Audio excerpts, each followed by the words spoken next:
Hello everyone, this is our TCK550 slant bed CNC lathe machine.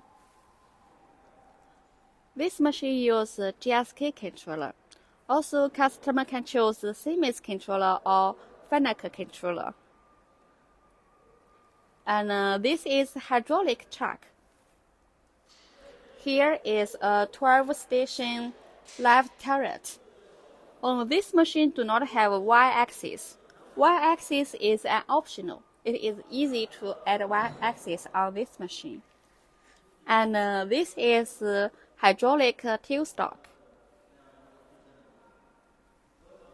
And here is a self-tap bar feeder for this machine.